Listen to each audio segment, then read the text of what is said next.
Whose land is this? My land. Great pleasure talking to you both, because since May, when I watched the film in Cannes Film Festival, I'm seeing 3 times already, so I'm processing. The last time I saw the film, I was thinking about something that Scorsese told that is also a love story and a betrayal, as a couple, not only as two people. There's an intimacy in this film that it's really interesting to watch. So I wish you both could speak a little bit. How did you work this, love story, or sad love story in a way? Well, the most fascinating thing that I think is the fact that it was true. It was, and that was, we had an initial screenplay, which was sort of a whodunit investigation story.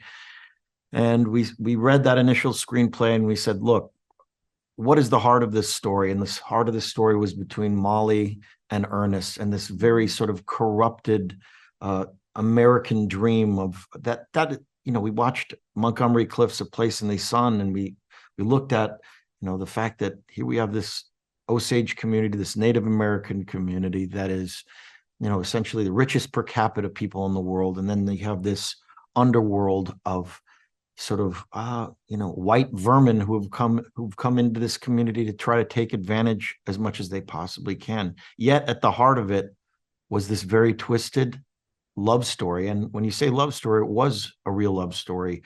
That came from our conversations with everyone in Osage Nation, saying that there was a real connection between these two. They did have a love for one another, as bizarre as it may seem. That connection was real. And we knew by delving into that, we were going to get further into the heart of the truth of what actually happened, and not take an outside perspective.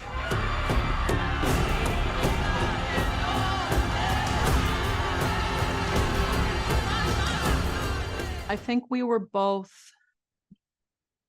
maybe worried, a little concerned. We weren't entirely sure in making it that we would be able to find it or pull it off. And even if we felt like we would get to that place in the scenes, is the audience going to feel that as well?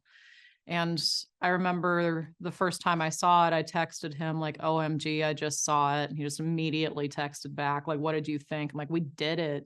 We were both just kind of amazed that we pulled it off. It's a complicated thing, as love is. And in the earliest meeting that I had, the very first time that I met him was over Zoom. And it was also with Marty. It was kind of in lieu of any kind of chem read or audition we would have had together, was this meeting, unbeknownst to me at the time. But in that conversation, Leo and Marty were candid with me that the script had undergone this great revision, and the focus would be more on this love story, and kind of asked my thoughts about that. And I felt, this whole era is what created the FBI. There's lots published about that. The book is there. Let's tease people into reading that and seeking that out on their own. In this case, this love story can serve as a microcosm and a great analogy for what was going on in the history at the time. And I think I cited The Quiet American by Graham Greene, and that love triangle being a little bit of an analogy for what was going on in the Vietnam War and the colonial interests there at the time.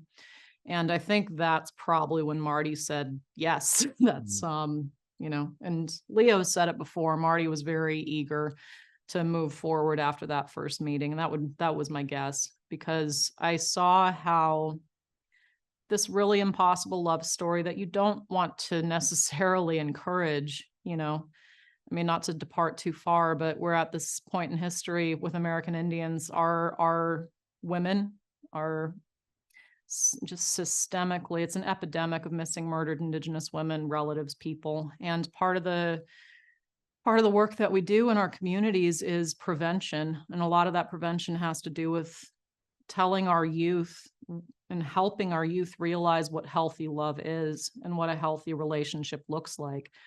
That is definitely not what's here, but that doesn't mean that it's not love all the same. So I think whatever we were able to do, I hope, resonates with the audience in a way that they can kind of They can kind of feel feel a little haunted by it. Well, we mix these families together, and that estate money flows the right direction. It'll come to us. The first time I saw the film was in the Cannes Film Festival, and you three were so beautiful on the red carpet. And I was, maybe because I'm a Latin American, let's see, I'm tired of seeing, stereotypes in cinema. And I loved the way you three from, indigenous background were so well portrayed and beautiful in the red carpet. How is all this trajectory for you three, like since the first screening so far, how has emotionally, and also how people are reacting? I think we're all kind of fish out of water at first, but I feel like we just stuck together and we help each other out, and then it's this, I don't know, I wouldn't want to do this journey with anyone else besides these two, because it's just been amazing, and we actually genuinely like each other, and so we rely on each other. So it's been a wild ride. How did you prepare for the three characters? I think each of them, each of you are very different. Like Anna is so adventurous and wild. I love Anna, but I love Minnie as well, and Rita, because you represent another way of existing in that society. And you're trying to find a way through love, you know what I mean? Like, even with the enemy, so-called enemy. So how do you do? I think that was important, finding a love between not only the characters, but us, to build a trust, and then putting our whole being and love into the characters and playing them authentically to the women themselves, because they were real women. When I was representing Minnie, I was, really trying to feel what it would have felt like, to be poisoned to death. Unfortunately, it's such a horrible, horrible thing. And with Anna, and just trying to people just want to be seen and heard. And I think that's what these women wanted. But unfortunately, it was seen and heard in a very tragic way. Do you have new invitations, new films? How do you feel about it? Honestly, I think it's exciting that we're finally given the space to tell our stories and to show how unique each of our tribes are and how unique each person are. And so I'm excited for Hollywood to start seeing, and the world to start seeing, Indigenous stories told accurately and told by us. And I'm just excited for that. It definitely was transformatory as an actress. As a Native actress, we tend to it's very difficult to break into the industry. And with Marty trusting us with this amazing story, it really has opened a lot of doors for us in every sense of the career-wise world, that I'm so grateful for. But you believe that we're going to have more and more Native filmmakers, women also? Yes, Absolutely. women important, very important to. I love that you said women, because most of the writers I know are women. I'm gonna be honest. There are, there are both, but most of the writers I know are women, and there's a lot of women directors taking the helm. And it's just a time that it's our time. Yeah, it's about time. Yeah, right. Yes. Yeah, it's about time. The Osage, their time is over. We got to take back control of our home. Your character is such a tricky character, I would say, because this could be a film about FBI, and a white savior policeman.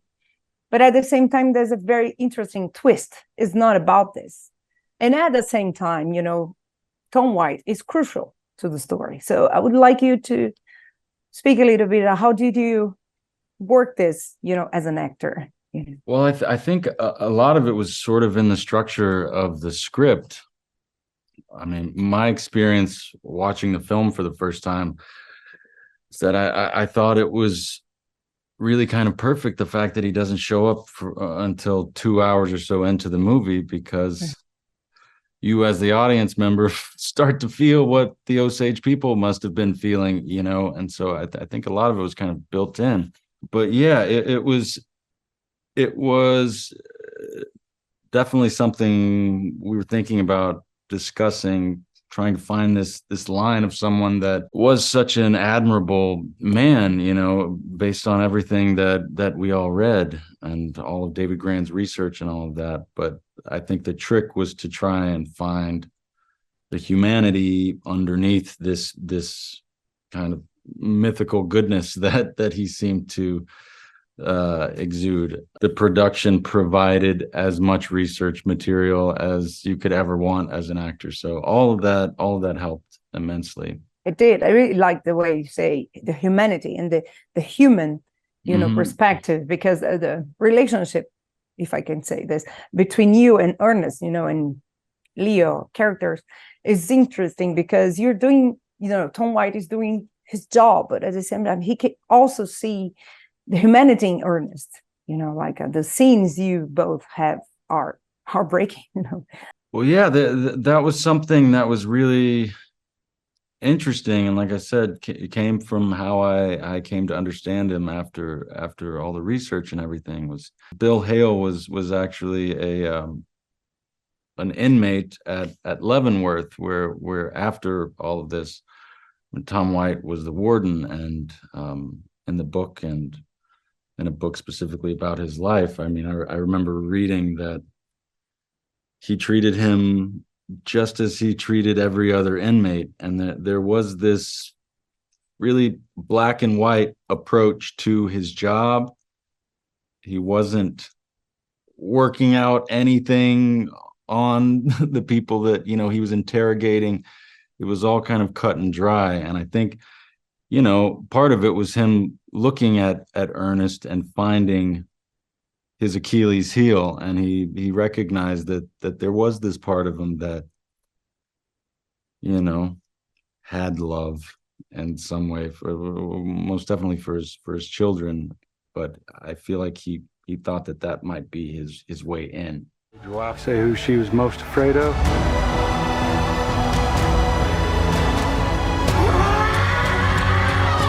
Don't do something you're going to regret for the rest of your life.